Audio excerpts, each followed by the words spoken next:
Hello everyone, welcome back to my channel. ఈరోజు మన వీడియోలో టాపిక్ ఏంటంటే, గత 2 రోజులుగా సోషల్ మీడియాలో తెగ ట్రెండ్ అవుతున్న భామ ఇమాన్వి. ఈ బ్యూటీ ప్రస్తుతం కుర్రాళ్ళ ఆరాధ్య దేవతగా మారిపోయింది. ఒక్క రోజులోనే ఈమెకు దాదాపు 1,00,000 మందికి పైగా ఫాలోవర్స్ పెరిగారు అంటేనే తెలుస్తుంది ఈమె క్రేజ్ ఏ లెవెల్లో పెరిగిందో. ఇంతకీ ఎవరి బ్యూటీ అనుకుంటున్నారా? ఈమె పేరు ఇలా మారుమోగిపోవడానికి కారణం ఎవరో కాదు, మన డార్లింగ్ అనే చెప్పాలి.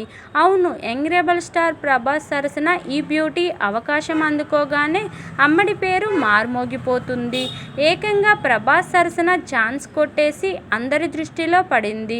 ప్రభాస్ హీరోగా డైరెక్టర్ హను రాఘవపూడి దర్శకత్వం వహించనున్న హిస్టారికల్ లవ్ స్టోరీ శనివారం అధికారికంగా పూజా కార్యక్రమాలతో లాంచ్ అయిన విషయం తెలిసిందే. ఇందులో ముందుగా మృణాల్ ఠాకూర్, ఆలియా భట్ వంటి హీరోయిన్స్ పేర్లు వినిపించాయి.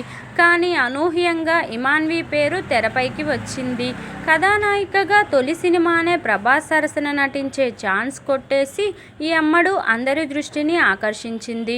ప్రస్తుతం టాలీవుడ్ ఇండస్ట్రీలో టాక్ ఆఫ్ ది ఇండస్ట్రీగా మారింది. ఇమాన్వి అసలు పేరు ఇమాన్వి ఇస్మాయిల్, కానీ ఇమాన్విగానే అందరికీ తెలుసు.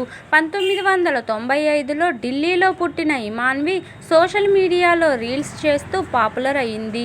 ఇమాన్వి మంచి డాన్సర్. వెస్టర్న్ మాత్రమే కాదు, భరతనాట్యం, కూచిపూడిలో ఆమెకు మంచి పట్టు ఉంది. విదేశాల్లో సైతం డాన్సుల్లో శిక్షణ తీసుకుందట.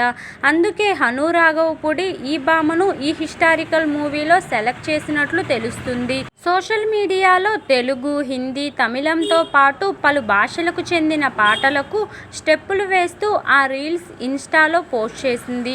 అయితే ప్రభాస్ మూవీ ఓపెనింగ్ ఈవెంట్లో పాల్గొనడానికి ముందు ఇమాన్వికి ఇన్స్టాలో కేవలం 6,20,000 మంది మాత్రమే ఫాలోవర్స్ ఉన్నారు.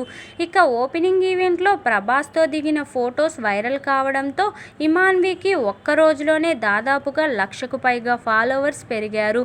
మొత్తానికి ప్రభాస్ సరసన అవకాశం అందుకుని ఈ బ్యూటీ అందరికీ సుపరిచితం అయింది. మరి ఈ సినిమా తర్వాత ఈ అమ్మడి ఫేమ్ ఎలా మారిపోతుందో వేచి చూడాల్సిందే. మరి ఇదండి ఈరోజు టాపిక్. ఈ వీడియో కనుక మీకు నచ్చినట్లయితే లైక్ చేయండి, షేర్ చేయండి. మరిన్ని ఇలాంటి ఇంట్రెస్టింగ్ వీడియోల కోసం నా ఛానల్ను తప్పకుండా సబ్స్క్రైబ్ చేసుకోండి. Thank you for watching. Bye everyone.